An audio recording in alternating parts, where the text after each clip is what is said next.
नमस्कार दोस्तों, आप सभी लोगों का आपके अपने YouTube channel science with education पर बहुत बहुत स्वागत और अभिनंदन करता हूं। आशा करते हैं आप सभी लोग स्वस्थ होंगे, मस्त होंगे और अपनी तैयारी को बहुत अच्छी तरीके से कर रहे होंगे। पिछली क्लास में हम लोग अक्षांश और देशांतर रेखा के बारे में पढ़ रहे थे, जिसमें बेसिक नॉलेज के बारे में हम लोग पढ़े थे। आज की क्लास में हम लोग पढ़ेंगे अक्षांश रेखा के बारे में।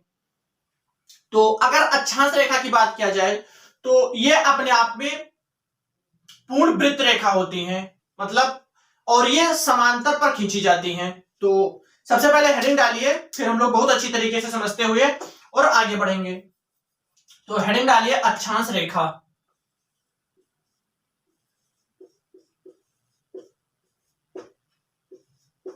अक्षांश रेखा या लैटिट्यूड लाइन। तो सबसे पहले इसमें नोट करिए कि जो अक्षांश रेखाएं होती हैं वो अपने आप में पूर्ण वृत्त रेखाएं होती हैं।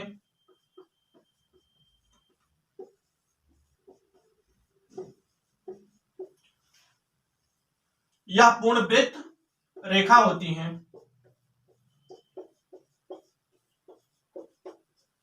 अब अगर नेक्स्ट पॉइंट की बात किया जाए तो इसमें समझिएगा कि ये समांतर पर खींची जाती हैं। लिखिएगा, ये जो होती हैं ये समांतर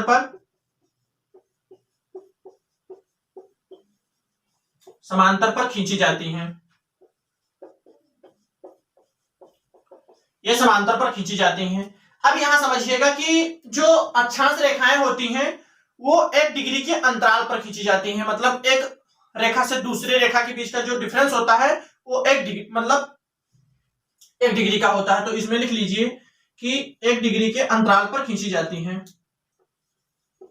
1 डिग्री के अंतराल पर खींची जाती हैं। अब यहां से एक पॉइंट और समझिएगा कि जो एक रेखा से दूसरे रेखा के बीच का गैप होता है वो 111 किलोमीटर का होता है। मतलब एक रेखा से दूसरे रेखा के बीच की जो दूरी होती है वो 111 किलोमीटर की होती है। तो इसमें लिख लीजिए कि एक रेखा से दूसरे रेखा के बीच, एक रेखा से दूसरे रेखा के बीच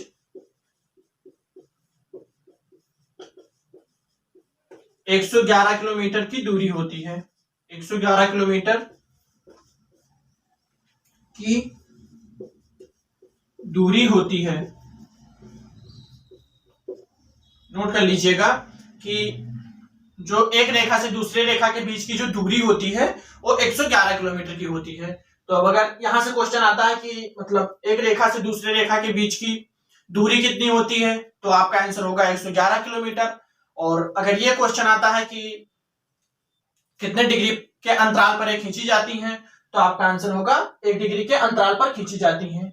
और जो अक्षांश रेखाएं होती हैं वो अपने आप में पूर्ण वृत्त रेखाएं होती हैं।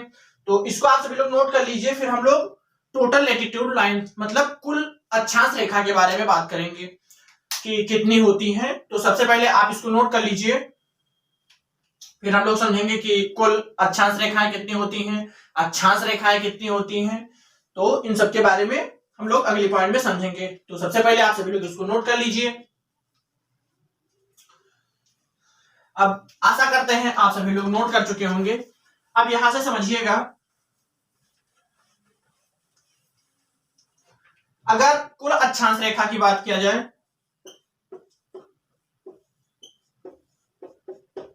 कुल अक्षांश रेखा, तो यहां समझिएगा अगर कुल अक्षांश रेखा की बात किया जाए तो 90 डिग्री नॉर्थ और 90 डिग्री साउथ में और 0 डिग्री लाइन भी होती है। तो अगर कुल अक्षांश रेखा की बात किया जाए तो 181 ये कुल अक्षांश रेखाएं होती हैं।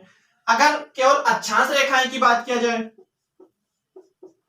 अक्षांश रेखाएं अगर पूछा जाता है तो इसमें क्या होता है, इसमें समझिएगा कि 181 - 2 = 179 होता है। अब यहां समझिएगा कि -2 क्यों हुआ। यहां समझिएगा कि -2 क्यों हुआ।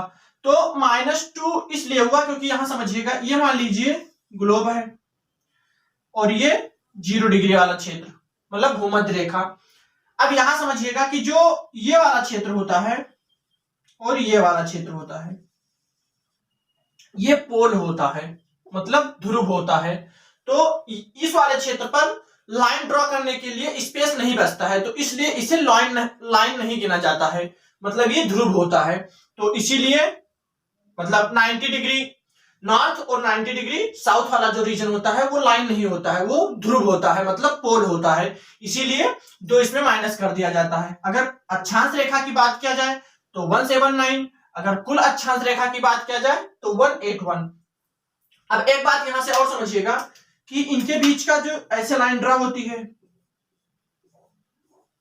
समझिएगा, तो इनके बीच की जो दूरी होती है वो 111 किलोमीटर की होती है।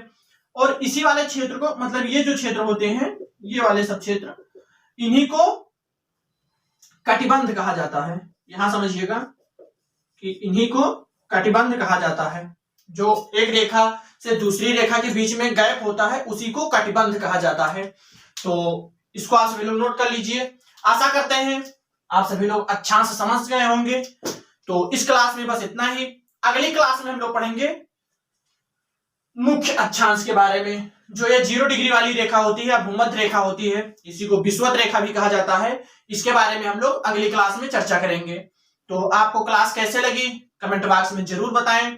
और आप सभी लोगों से निवेदन करता हूं कि अपने क्लास को सभी दोस्तों में शेयर करें, सब्सक्राइब करें और लाइक करें, जिससे कि हमारे क्लास का नोटिफिकेशन आप सभी लोगों तक पहुंच सके और सबसे पहले पहुंचे और अपनी तैयारी को बहुत अच्छी तरीके से कर पाएं।